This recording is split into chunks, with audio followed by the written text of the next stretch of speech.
Top headlines से प्रस्तुत करता है राजयोग पेंट्स, खुशियां आपकी, रंग हमारे।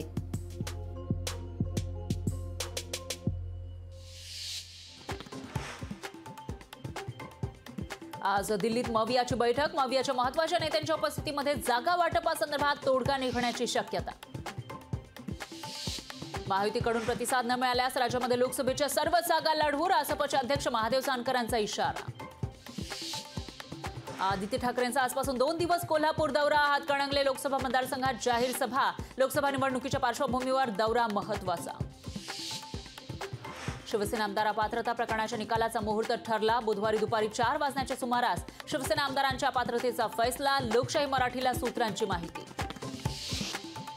चंद्रशेखर बावनकुळेंची ठाकरेंवर कुरघोडी, उद्धव ठाकरेंना आधी चंद्रशेखर बावनकुळे जाणार काळाराम मंदिरात, दर्शनासाठी जातोय, राजकीय हेतू नाही असं स्पष्टीकरण। मनसे मुंबईतील लोकसभेच्या सर्व जागा लढणार, बाळा नांदगावकरांची माहिती। तर पळवापळवीचे राजकारणाला जनता कंटाळली आहे, जनतेला मनसे हाच एकमेव पर्याय, नांदगावकरांचा विश्वास। ओबीसी नेते प्रकाश शेंडगेंवर गुन्हा दाखल करा, सकल मराठा समाजाची पोलिसांकडे मागणी, 2 समाजात तेढ निर्माण करत असल्याचा मराठा समाजाचा आरोप। पश्चिम महाराष्ट्रातील पुराचं पाणी मराठवाड्याला मिळणार, पूर व्यवस्थापन प्रकल्पाला जागतिक बँक, अर्थ मंत्रालयाची मंजुरी, जागतिक बँक प्रकल्पासाठी 2300 कोटी रुपये देणार।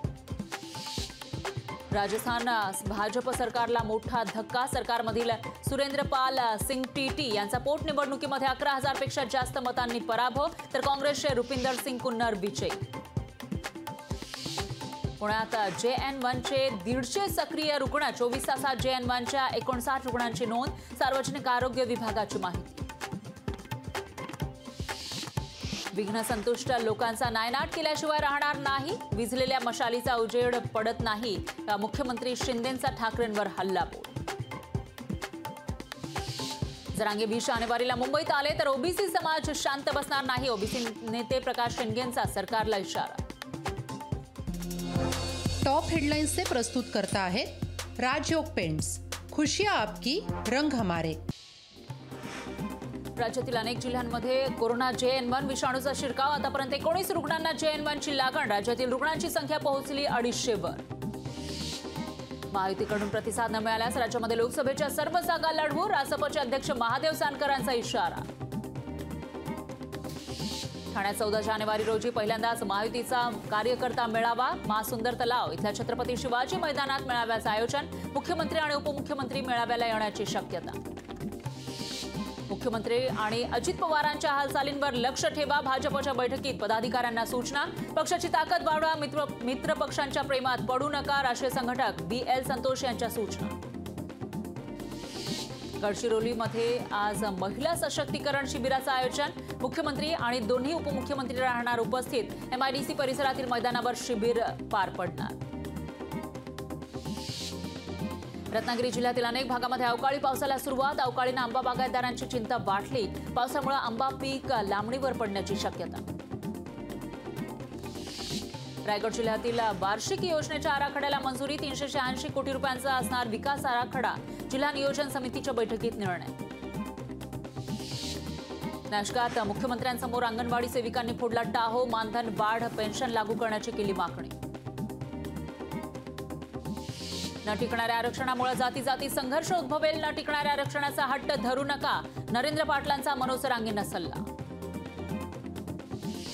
वाशिम लोकसभा मतदारसंघातून भावना गवळी लढणार निवडणूक, खासदार भावना गवळींनी स्पष्ट केली भूमिका। विरोधी पक्ष नेत्यांची सत्तेत येण्याची परंपरा, माजी विधानसभा अध्यक्ष हरिभाऊ बागडेंचा अंबादास दानवेंना टोला। मुंबई उपनगर जिल्हा नियोजन समितीच्या बैठकीत खडाजंगी, अधिकारी बैठकीला गांभीर्याने घेत नाही, काँग्रेसचे आमदार असलम शेख यांचा आरोप। कोल्हापूर पूर व्यवस्थापन प्रकल्पाला जागतिक बँकेचा निधी, प्रकल्पाला जागतिक बँक देणार 2300 कोटी, कोल्हापूर सांगली होणार पूरमुक्त। नांदेड जिल्ह्यामध्ये ऊस काढणीला सुरुवात, साखर कारखानदारांकडून ऊस काढणीला उशीर होत असल्यानं ऊस उत्पादक चिंतेत।